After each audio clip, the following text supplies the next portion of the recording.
Today's Schrade Saturday video, we're going to take a look at the Schrade SCHP1 Spear. That's coming up next on Survival on Purpose.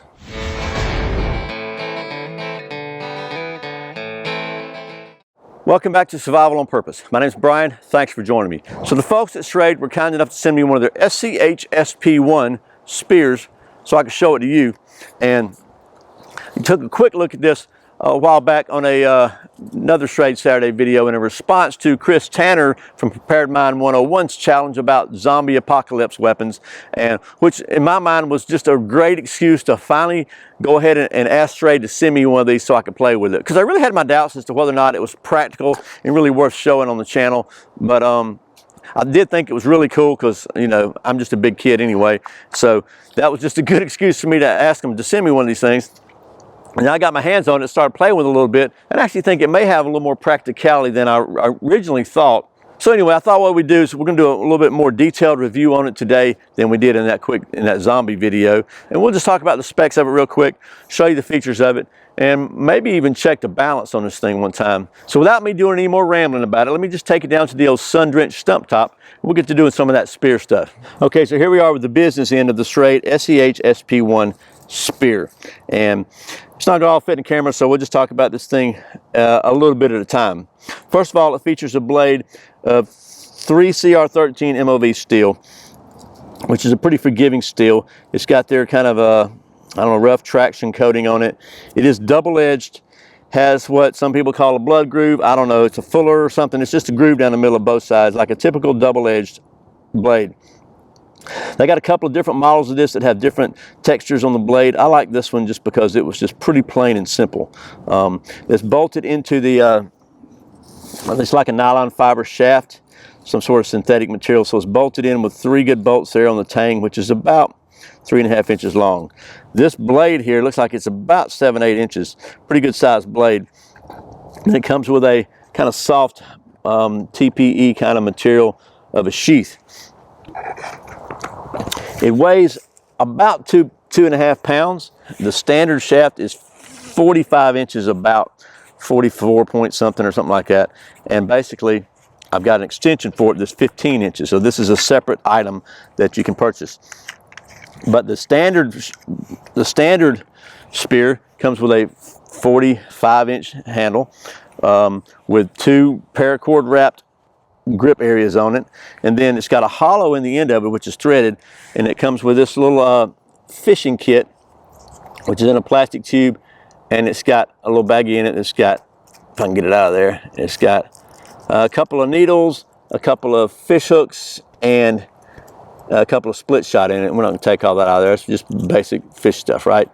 And a little tube here that screws in, and then that goes down into the handle like so, and then the butt cap on the handle contains a O-ring on it for waterproofness, and a Schrade ferro rod, which is actually comes out of there and screws out and is replaceable, I suppose.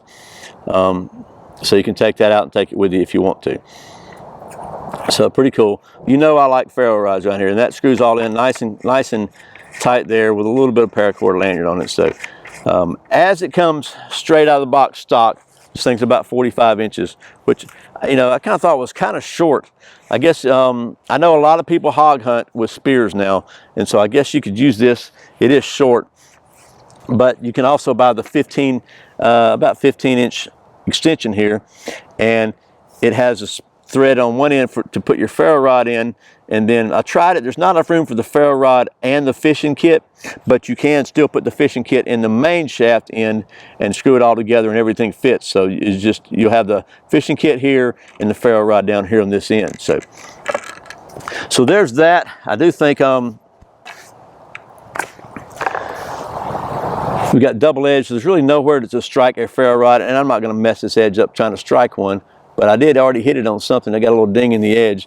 You can see right there. So it's, I forget what I hit it on. I hit it on something earlier playing with that other video. So, but it's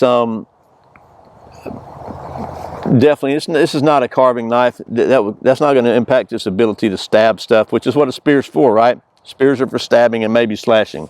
So What I thought I would do is just go ahead and take you out to a little bit wider range shot here, and we'll check out some spear stuff for real. Ooh, let me put that back on so I don't cut myself. Chuck Norris can kill your imaginary friends. Okay, so I got the spear here. It's kind of like the standard version. This is a 45-inch one, no extension on here. You know, it feels like it's balanced right here. Don't know how well it's going to stay with the balance apparatus because it's, there's just so much weight. The balance point's back here, not up here at the blade. So, but you know there's no possible way that I'm going to be able to resist checking the balance on this thing, right? So let's just do it and get it over with.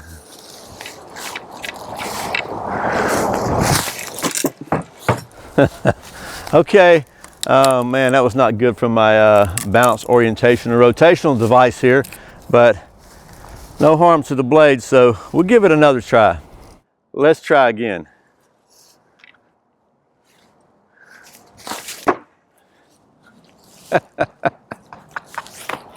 Okay, one more try. This is just plain fun, I'm sorry.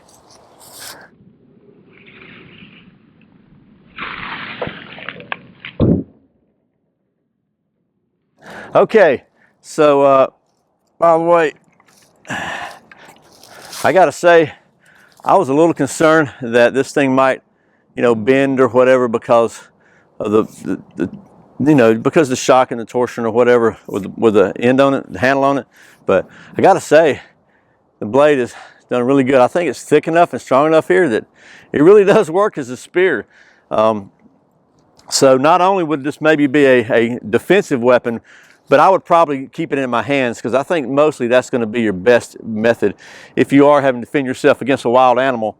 But if you did really practice with this, you could probably, you know, hunt medium-sized game with it, small game at least, because it stuck in that wood that far, and I think you could probably get it in a pig pretty well. So, gotta say, it's probably a little more practical than I thought, but it's also just a whole lot of fun. So, that is the Schrade SCHSP1 right here, and that's again, there's 3 different versions of this spear. As unpractical as I thought it was to begin with, I really was. I'll be honest with you, I was kind of thinking it might bend up from throwing it into the wood there, but it actually held up really well, and I gotta say I'm pretty impressed. So hopefully you've enjoyed this. I know I have. Once again, thanks to the folks at Schrade for sending me this so I can show it to you.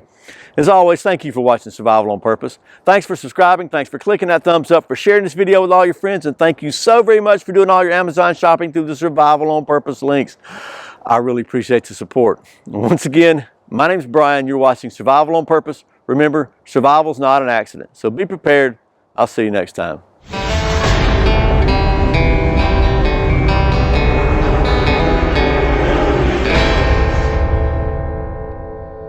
So without me doing any more rambling, some sort of glass fiber, nylon fiber, something or other. So the folks at Schrade were kind enough to send me one of their SPSH, what is this thing anyway? Stab a zombie through the old eye socket. It may have a little more practicality than I thought.